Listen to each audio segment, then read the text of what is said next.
Hello बच्चों, मैं सीता कंवर स्वागत करती हूं आपका राजस्थान सरकार और वेदांता के CSR इनिशिएटिव ई कक्षा में, जिसके टेक्निकल पार्टनर है मिशन ज्ञान।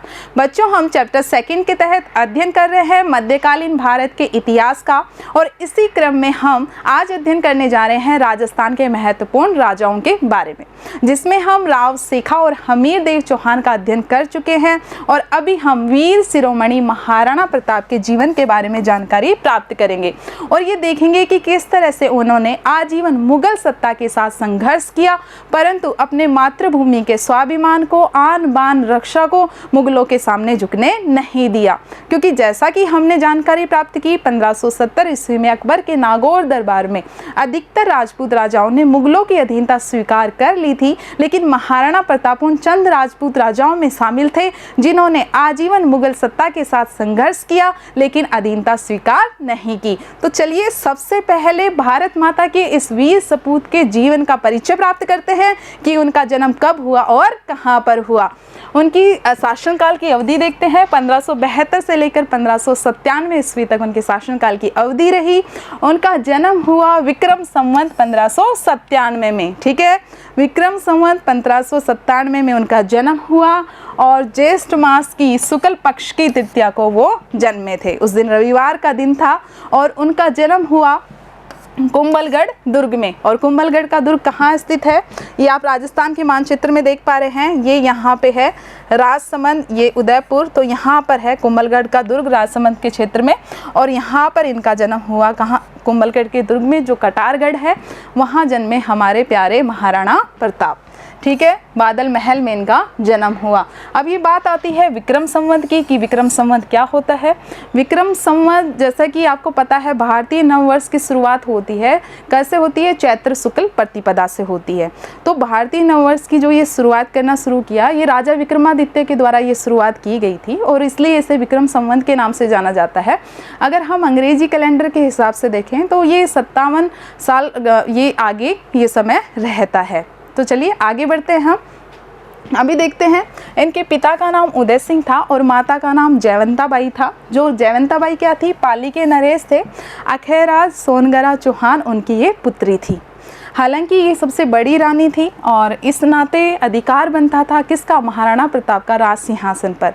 लेकिन उदय सिंह ने अपनी जो प्रिय रानी थी धीरज कंवर, उनके पुत्र जगमाल को अपना उत्तराधिकारी नियुक्त कर दिया था। किसको अपना उत्तराधिकारी नियुक्त कर दिया था, जगमाल को अपना उत्तराधिकारी नियुक्त कर दिया था। अब बात करते हैं महाराणा प्रताप का विवाह कब हुआ, किनके साथ हुआ। तो महाराणा प्रताप का विवाह हुआ अजबदेव पंवार के साथ, जो कि आगे चलकर अमर सिंह की मां बनती हैं। अमर सिंह का जन्म होता है और ये विवाह हुआ था 1557 ईस्वी में। मोटी मोटी जानकारी इसलिए ज़रूरी है जिससे हम चीज़ों को जोड़ पाएँ, कहानी को जोड़ पाएँ। इनका राज तिलक होता है 32 वर्ष की आयु में। और कब होता है, 28 फरवरी 1572 को होता है। बहुत बार क्वेश्चन पूछा जाता है कि महाराणा प्रताप का जन्म कब हुआ, महाराणा प्रताप का राज्याभिषेक कहाँ पर हुआ। तो इनका राज्याभिषेक हुआ गोगुंदा में। गोगुंदा में जो महादेव बावड़ी है वहाँ पर मेवाड़ के जो सामंत हैं और प्रजा है, उन्होंने राज तिलक कर दिया जब महाराणा उदय सिंह की मृत्यु हो गई उसके बाद। तो ये जनता के द्वारा चुने गए थे, जनता ने इनको चुना था, जनता के ये प्रिय थे। क्योंकि उदय सिंह ने तो किसको घोषित कर रखा था, जगमाल को घोषित कर रखा था, लेकिन जो सामंत थे, सरदार थे, जनता थी, मेवाड़ी जनता, उन्होंने क्या किया, जगमाल को तो अपदस्थ कर दिया और किसे गद्दी पर बैठा दिया, 1572 में बैठा दिया महाराणा प्रताप को गद्दी पर। और गोगुंदा में क्या कर दिया, गोगुंदा यहाँ आप देख पा रहे हैं, ये उदयपुर का क्षेत्र और यहाँ ये है गोगुंदा, और गोगुंदा में कर दिया इनका राज तिलक। और कब किया, 1572 में इनका राज तिलक कर दिया गया, 1572 में, ठीक है बच्चों। अब आगे बढ़ते हैं। अब बात करते हैं, जैसा कि हमारा टॉपिक है, मेन टॉपिक है हमारे अध्याय के अंदर कि सत्ता के साथ प्रतिरोध या सहयोग। तो महाराणा प्रताप का मुगल सत्ता के साथ प्रतिरोधात्मक संबंध रहे, यानी उन्होंने कभी मुगलों के साथ सहयोग नहीं किया, उनकी अधीनता स्वीकार नहीं की, तो संघर्ष वाले इनके संबंध रहे।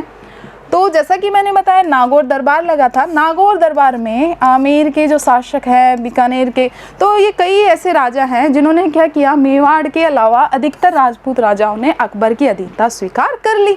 अब अकबर को ये बात नहीं जमी, तो उन्होंने क्या किया, अकबर ने प्रताप को अपनी अधीनता स्वीकार कराने के लिए 4 दल भेजे, यानी 4 शिष्टमंडल भेजे। तो बहुत ही इंपॉर्टेंट क्वेश्चन है आपका, आपकी अति लघुत्रात्मक में भी आ जाता है, क्योंकि हमने देखा ये चैप्टर हमारा 5 नंबर का का है, तो 1 नंबर का क्वेश्चन भी यहाँ से बन जाता है और 4 नंबर का भी। 4 नंबर का तो आया भी हुआ है। तो ये महत्वपूर्ण नाम है जो हमें याद करने हैं, साथ में इनकी डेट भी देखनी है कि कौन सा दल कब आया था। तो इसको याद करने का सबसे सरल तरीका है जमा बांटो। क्या याद कर लो? जमा बांटो, जिससे इनका सीक्वेंस आपको याद रहेगा कि पहले कौन आया। तो पहले कौन आया? जैसे पहले आए जलाल खां। जलाल खां कब आए? नवंबर 1572 ईस्वी में आए। फिर माँ से मान सिंह। फिर इन्होंने मान सिंह को भेजा कि आप जाओ, आप प्रताप को अधीनता स्वीकार करा के आओ, लेकिन ये भी असफल रहे। ये कब आए थे? जून 1573 ईस्वी में। फिर भाटो, ठीक है। तो फिर आए भैसे भगवान दास। ये कब आए? अक्टूबर 1573 ईस्वी में आए, लेकिन ये भी सफल नहीं हुए। और लास्ट भेजा गया टोडरमल को। टोडरमल को कब भेजा गया? दिसंबर 1573 ईस्वी में। लेकिन ये पूरे जो प्रयास थे अकबर के, ये सब क्या हो गए? विफल हो गए। महाराणा प्रताप ने किसी भी कीमत पर मुगलों की अधीनता स्वीकार करने से मना कर दिया। ठीक है। अब क्या होता है? अब अकबर क्या हो जाते हैं? क्रोधित हो जाते हैं। चारों शिष्टमंडल की असफलता के बाद अकबर अब योजना बनाते हैं कि किस तरह से महाराणा प्रताप को युद्ध में बंदी बनाया जाए। क्या तो उन्हें युद्ध स्थल पे ही मार दिया जाए या जिंदा पकड़ के क्या मुगल दरबार में प्रस्तुत किया जाए और जो मेवाड़ का साम्राज्य है उसे मुगल साम्राज्य में मिला जाए।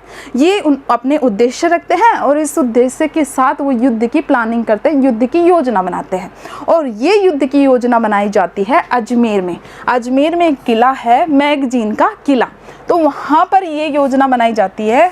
जिस युद्ध को हम हल्दी घाटी के युद्ध के नाम से जानते हैं, उस युद्ध की योजना बनाई जाती है मैगजीन के किले में। अब इसको मैगजीन का किला क्यों कहा जाता है? क्योंकि अंग्रेजों के समय में ये क्या रहा? महत्वपूर्ण शस्त्रागार रहा। यहाँ पर शस्त्र रखे जाते थे, इसलिए इसको मैगजीन का किला बाद में कहा गया। तो इस किले में बनती है योजना। क्या क्या योजना? कि कहाँ से आक्रमण किया जाएगा, कौन कौन आक्रमण करने जाएगा। जैसे कि मान सिंह को महत्वपूर्ण जो सेनापति नियुक्त किया, मान सिंह का जो सहयोगी था वो आसफ खां को नियुक्त किया। पहला वार कौन करेगा, किधर से क्या होगा, ये सब योजना इसमें बनाई गई। अब एक बार देखते हैं कि ये मैगजीन का किला, क्योंकि मानचित्र के साथ देखते जाएंगे तो थोड़ा हमारा जो ज्ञान है वो स्थायी हो जाएगा, चीज़ें परमानेंट हो जाएंगी। तो ये आप देख पा रहे हैं, ये क्या है? ये नागौर है ना। ये यहाँ पे जोधपुर, तो और ये यहाँ पे क्या है? ये है अपना अजमेर, और ये है मैगजीन का किला जहाँ पर ये योजना बनाई गई थी। अब हो जाता है हल्दी घाटी का युद्ध, क्योंकि यह युद्ध लड़ा गया हल्दी घाटी में, इसलिए नाम पड़ा इसका हल्दी घाटी का युद्ध। अब देखते हैं कैसे क्या हुआ। अकबर ने मान सिंह को बनाया युद्ध का मुख्य सेनापति और आसफ खां को बनाया उसका सहयोगी। यानी अकबर खुद नहीं आए युद्ध करने के लिए, बल्कि किसे भेजा? मान सिंह को भेजा, उनके सहयोगी आसफ खां को उनके साथ भेजा। ठीक है। तो सबसे पहला क्वेश्चन तो यहीं पे बन गया अपना आदि लघुत्रात्मक। हालांकि ये क्वेश्चन आया अगर 4 नंबर में कि हल्दी घाटी युद्ध के परिणाम स्पष्ट कीजिए, वर्णन कीजिए, तो हम उसमें इसको लिखेंगे कि ये थे मुगल सेना की तरफ से। और 1 नंबर में आए तो स्पष्ट पता होना चाहिए कि मान सिंह थे मुख्य सेनापति। अब युद्ध का स्थान देखते हैं, युद्ध का स्थान क्या रहता है? तो गोगुंदा और खमनौर की जो पहाड़ियां हैं, अरावली पर्वत श्रृंखलाएं हैं गोगुंदा और खमनौर के क्षेत्रों में, तो उनके मध्य एक घाटी है, तंग घाटी। बिल्कुल सकड़ा सा रास्ता है। देखो मैं यहाँ दिखाने की कोशिश कर रही हूँ आपको मानचित्र के अंदर। ये हमने देखा था, ये अजमेर है जहाँ पर योजना बनाई गई थी। ये यहाँ पे है भीलवाड़ा, और इधर है ये राजसमंद, और यहाँ पर है ये उदयपुर, नीचे फिर डूंगरपुर बांसवाड़ा है। तो ये उदयपुर में तो क्या पड़ता है? उदयपुर में पड़ता है अपना गोगुंदा। ठीक है, ये देख पा रहे हैं आप गोगुंदा।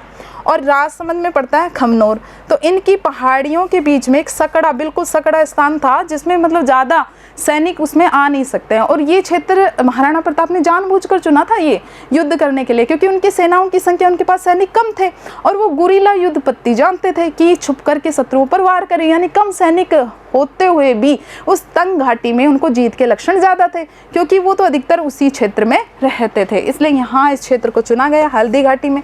अब युद्ध क्या होता है? यहाँ से मान सिंह निकलता है, यहाँ योजना बनाई जाती है, तो यहाँ से मान सिंह निकलता है अपनी शाही सेना लेकर के। कब निकलता है? 3 अप्रैल 1576 को। कब निकलता है? 3 अप्रैल को निकलता है 1576 को। यहाँ से रवाना होता है। तो अब ये क्या कहा जाता है? भीलवाड़ा। तो पहला पड़ाव डाला जाता है भीलवाड़ा मांडलगढ़ में। ठीक है, पहला पड़ाव डालती है शाही सेना, कहाँ पर डालती है? मांडलगढ़ में जानती है। फिर 2 माह तक वहाँ रहती है। उसके बाद यहाँ राजसमंद में आ जाती है, खमनौर में। ठीक है, और खमनौर में भी कौन सा गांव रहता है? खमनौर में रहता है मोलेला गांव। तो खमनोर के मोलेला गांव में ये अपना पड़ाव डालती हैं और फाइनली फिर आ जाती है ये इस युद्ध के क्षेत्र में। ये यहाँ पे युद्ध का क्षेत्र है, हल्दी घाटी का मैदान, और यहाँ पे फाइनली 18 जून 1576 को जो प्रसिद्ध युद्ध है हल्दी घाटी का युद्ध, वो युद्ध यहाँ पर लड़ा जाता है। और किस किस बीच में होता है? मुगल और राजपूत सेना के बीच में यह महत्वपूर्ण युद्ध प्रारंभ हो जाता है। अब देखते हैं कि युद्ध में होता क्या है, कौन विजयी होता है, कौन हारता है, कौन किसके ऊपर आक्रमण करता है। यहाँ आप देख पा रहे हो पहले चरण में क्या होता है, हकीम खां सूरी के नेतृत्व में राजपूत सेना जीत की तरफ बढ़ने लग जाती है। इतना जीतती है, मतलब इतना आक्रामक वार करती है वो मुगल सेना के ऊपर कि मुगल सेना तो भागती भागती है। उनके साथ एक इतिहासकार होते हैं। हाँ, हमने देखा जैसे कि रणथंभौर के युद्ध में भी थे ना एक इतिहासकार, तो इतिहासकार जो वर्णन कर सके कि ये हुआ युद्ध के मैदान में, ये हुआ, तो इतिहासकार रहते हैं बदायूनी, वो भी भाग जाते हैं राजपूतों के इतने आक्रामक वार को देख के। अब ये क्वेश्चन बन गया अपना अति लघुतरात्मक कि हल्दी घाटी के युद्ध में कौन सा इतिहासकार साथ था, है ना? तो कौन था? बदायूनी था। तो मुगल सेना क्या करने लग जाती है? भागने लग जाती है। लेकिन क्या किया जाता है? चालाकी का प्रयोग किया जाता है। जो मुगल सेनापति होता है मेहतर खां, वो क्या अफवाह फैला देता है कि बादशाह अकबर स्वयं आ रहे हैं, एक बहुत बड़ी सेना के साथ आ रहे हैं। इससे जो सैनिक अपना क्या मनोबल गिरा चुके थे मुगल सैनिक, वो उनमें दोबारा से क्या आ जाता है? आत्मविश्वास आ जाता है, जोश आ जाता है, दुगने जोश के साथ वो टिक जाते हैं कि हमारी तो दुगनी सेना आ रही है और हमारे जो सम्राट अकबर हैं वो स्वयं आ रहे हैं। तो इससे क्या होता है? उनमें हिम्मत बनती है और वो ताकत के साथ लड़ते हैं। ठीक है, अब एक बात और बताऊंगी कि एक तरह से ये हाथियों का युद्ध भी था, क्योंकि इसमें दोनों ही पक्षों की तरफ से महत्वपूर्ण हाथी लड़े गए थे। एक बार देखते हैं कौन कौन से हाथी लड़े गए। तो महाराणा प्रताप की तरफ से पूर्णा और राम प्रसाद नाम के 2 हाथी थे, और इधर अपन देखें मुगलों की तरफ से, तो मुगलों की तरफ से थे गजमुक्ता और गजराज।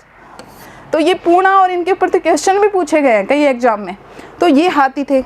बाद में क्या होता है, जो ये राम प्रसाद हाथी होता है महाराणा प्रताप का, ये अकबर के हाथ में पड़ जाता है। तो बाद में आगे चल करके अकबर इसको अपने महत्व का समझते हैं, है ना, अपने पास रख लेते हैं और इसका नाम बदल के क्या कर देते हैं? राम प्रसाद का नाम बदल कर देते हैं पीर प्रसाद।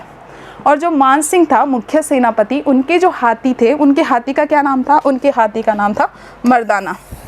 तो ये जो हाथी होते हैं ये भी युद्ध में शामिल होते हैं। अब आगे देखते हैं, आगे क्या करते हैं कि जो महाराणा प्रताप होते हैं चेतक पे सवार होते हैं, चेतक पे बैठे होते हैं, और वो क्या करते हैं? वो मान सिंह के ऊपर वार करते हैं, और मान सिंह अपने हाथी पर, मर्दाना हाथी पर सवार होता है ना, हाथी का नाम था मर्दाना, तो उस पर सवार होता है। तो महाराणा प्रताप जब वार करते हैं भाले से, तो क्या करता है? जो ये मान सिंह होता है ये तो अपने होदे में छुप जाता है, लेकिन यहाँ हाथी की सूंड में क्या एक तलवार बंदी होती है, तो उससे क्या होता है? चेतक घायल हो जाता है। जो महाराणा प्रताप का प्रिय घोड़ा था चेतक, वो इसमें घायल हो जाता है। तो महाराणा प्रताप एक तरह से ये देख लो कि मुगल सेना से घिर जाते हैं, क्योंकि चेतक अब क्या हो गया? घायल हो गया। तो अब जो उनके विश्वास पात्र सरदार होते हैं महाराणा प्रताप के, क्या नाम होता है? झालामन्ना। ये क्या कहते हैं? तुरंत महाराणा प्रताप के पास आते हैं और कहते हैं कि अपना ये राजमुकुट है, राज चिन्ह है ना, ये जो भी, ये उतार के मुझे दे दो। तो इससे मुगल सेना मुझे क्या समझेगी? मुझे महाराणा प्रताप समझेगी। तो इसमें कोई मतलब जिज्ञासा वाली बात नहीं है, क्योंकि उस वक्त ऐसे टीवी या ऐसे कोई सूचना प्रसारण यंत्र तो होते नहीं थे कि सबको पता चल जाए ये महाराणा प्रताप है। तो जो राजमुकुट है ना, उसी से ही समझा जाता था कि ये राजा है। तो झालामन्ना क्या करते थे? झालामन्ना ने जो राजमुकुट है वो अपने सर पे धारण कर लिया। अब मुगल सेना ने समझा कि यही महाराणा प्रताप है। पूरी मुगल सेना झालामन्ना पे टूट पड़ी, और झालामन्ना क्या हो जाते हैं? वीरतापूर्वक लड़ते हुए शहीद हो जाते हैं। और इधर क्या होते हैं? मामले की नजाकत को समझते हुए, क्योंकि महाराणा प्रताप को भी समझ में आ रहा था कि चेतक घायल हो गया, तो इसलिए वो झालामन्ना को दे ही चुके थे राजचिन्ह, तो वो वहाँ से निकल जाते हैं युद्ध के मैदान से। थोड़ा आगे चलते हैं तो चेतक घायल होता है, तो बलीचा गांव होता है उदयपुर का, तो वहाँ पे एक छोटा सा नाला होता है, उसको पार करते वक्त ही वहाँ पे क्या हो जाता है?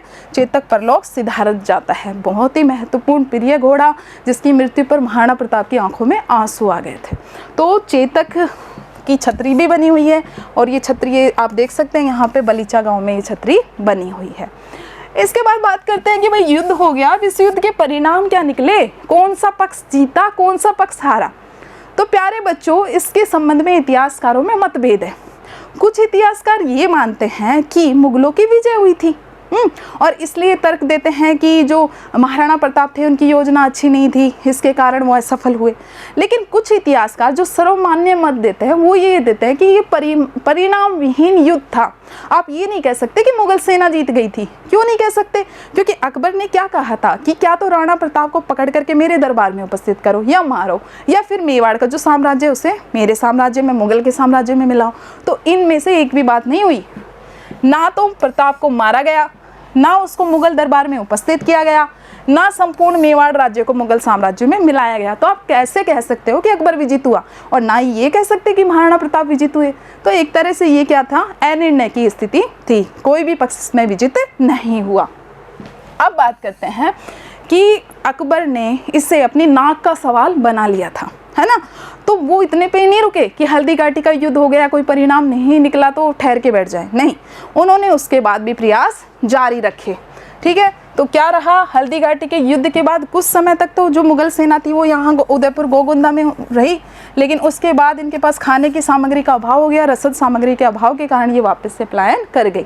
अब प्रताप ने क्या किया, कुंभलगढ़ को, ये राजसमंद, यहाँ पे कुंभलगढ़ को क्या किया, अपनी राजधानी बना लिया। और कुंभलगढ़ को अपनी राजधानी बनाकर छापामार युद्ध पद्धति के माध्यम से वापस से जो आसपास के क्षेत्र थे उनको जीतना प्रारंभ कर दिया। कुछ क्षेत्र जो निकल गए थे हल्दी घाटी युद्ध के दौरान, तो वो इन्होंने वापस से जीतना शुरू कर दिया। अब अकबर ने क्या किया, अब अकबर ने कोई प्रतिनिधिमंडल, कोई दल नहीं भेजा, दोबारा से आक्रमण करने के लिए अपनी सेना भेजी। तो सबसे पहले ये भी क्वेश्चन पूछा जाता है ना, पूरा पूछा जाता है कि क्या क्या अकबर ने प्रयास किए महाराणा प्रताप को झुकाने के लिए। तो उन्होंने शाहबाज खां, जो कि उनके मुख्य सेनापति थे, उनके नेतृत्व में 3 बार सेना भेजी। एक भेजी 15 अक्टूबर 1577 को, 15 दिसंबर 1578 को दूसरी बार, और 1580 में 3 बार, यानी 77, 78, 80 तीनों बार उन्होंने शाहबाज खान के नेतृत्व में सेना भेजी। तो शाहबाज खान क्या हुआ, महाराणा प्रताप को तो नहीं जीत पाया, लेकिन जो कुंभलगढ़ और आसपास के जो क्षेत्र है उन पर क्या कर लिया, उन पर उसने अपना अधिकार स्थापित कर लिया। उसके बाद 1580 में अकबर ने भेजा अब्दुल रहीम खान खाना को, लेकिन वो भी असफल हो गए, वो भी प्रताप को नहीं अधीन करवा पाए। उसके बाद होता है महत्वपूर्ण युद्ध, जिसे मैराथन, मेवाड़ के मैराथन के नाम से भी जाना जाता है।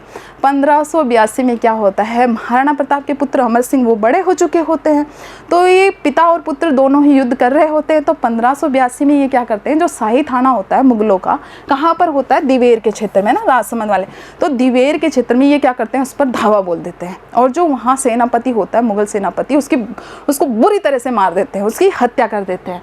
और वहाँ पर जो युद्ध होता है उसमें अमर सिंह शाही सेना को बुरी तरह से पराजित कर लेते हैं, और जो इनका कुंभलगढ़ निकल गया था ना, कुंभलगढ़ को ये वापस अपना प्राप्त कर लेते हैं। कौन से युद्ध के बाद, दिवेर के युद्ध के बाद। तो इंपॉर्टेंट क्वेश्चन है, डायरेक्ट पूछ लिया जाता है, दिवेर का युद्ध कब हुआ, किसके मध्य हुआ, तो मुगल सेना और अमर सिंह के मध्य हुआ था, 1582 में हुआ था। ठीक है, इसके बाद भी अकबर ने सेना भेजी, किसके नेतृत्व में, जगन्नाथ कछवाहा के नेतृत्व में उन्होंने सेना भेजी। लेकिन प्रताप क्या होते हैं, पुनः पहाड़ियों में चले जाते हैं, पहाड़ी क्षेत्रों में। 1584 ईस्वी में ये आए थे जगन्नाथ कछवाहा, तो यहाँ पे भी अकबर को क्या नहीं प्राप्त होती, सफलता प्राप्त नहीं होती। अब्दुल रहीम खाना को भी भेज चुके, जगन्नाथ कछवाहा को भी भेज चुके, लेकिन वो सफल नहीं हो पाते। उसके बाद क्या होता है, 1585 ईस्वी के आसपास अकबर का ध्यान राजपुताने से हट जाता है, और जो भारत की उत्तर पश्चिमी जो सीमा होती है भारत की, वहाँ पर ये अपना ध्यान केंद्रित कर लेते हैं। और इसी दौरान प्रताप क्या करते हैं, जो अपने क्षेत्र थे उनको वापस जीत लेते हैं। चित्तौड़ और मांडल को छोड़ करके अन्य क्षेत्रों को मुगलों के अधिकार से मुक्त करा लेते हैं। कितनी समय अवधि में, 1585 से 1597 ईस्वी तक, जब अकबर वहाँ पश्चिमी सीमा पर व्यस्त था उस दौरान। और प्रताप क्या करते हैं, चावंड को जीत लेते हैं, है ना, और चावंड को अब अपनी नई राजधानी घोषित कर देते हैं। तो चावंड उनकी संकटकालीन राजधानी थी। कई बार क्वेश्चन आता है, सामान्य तो उन्होंने कुंभलगढ़ को बनाया ही था, लेकिन संकट काल में जो बनाया वो उन्होंने किसको बनाया, चावंड को बनाया। अब इनका जो देहांत होता है महाराणा प्रताप का, वो किसी युद्ध के दौरान नहीं होता है, बल्कि 1597 ईस्वी में धनुष की प्रत्यंचा चढ़ा रहे होते हैं। तो इस दौरान उनको चोट लगती है, जिनके कारण 19 जनवरी 1597 ईस्वी में इनकी मृत्यु हो जाती है। और ये ध्यान रखना, महाराणा प्रताप की मृत्यु कहाँ पर होती है, उनकी मृत्यु होती है चावंड में। ठीक है, वही चावंड जिनको उन्होंने अपनी संकटकालीन राजधानी बनाया था। चावंड से 11 मील दूर बांडोली में उनका दाह संस्कार किया गया। और आज वहाँ पर उनकी 8 खंभों की छतरी बनी हुई है। तो इम्पोर्टेंट क्वेश्चन है, महाराणा प्रताप की छतरी कहाँ स्थित है? बारडोली में स्थित है। प्रताप की मृत्यु का समाचार सुनकर अकबर को बहुत ज़्यादा दुख हुआ, क्योंकि महाराणा प्रताप ही थे जिन्होंने अकबर की सत्ता को चुनौती दी और आजीवन संघर्ष किया और फिर भी उनकी अधीनता स्वीकार नहीं की। एक विदेशी इतिहासकार हुए हैं colonel James Tod, important question है, उन्होंने इनकी तुलना की यूनान के युद्धों के साथ। ठीक है, तो थर्मोपल्ली में एक युद्ध हुआ था यूनान का, तो इन्होंने क्या संज्ञा दी? हल्दी घाटी को मेवाड़ की थर्मोपल्ली कहा और दिवेर को मेवाड़ के मैराथन की इन्होंने संज्ञा दी। तो बच्चों, आशा करती हूँ हमारी आज की क्लास बहुत रुचिकर रही होगी। अगली कक्षा में हम अध्ययन करेंगे रावचंद्र सेन का। धन्यवाद।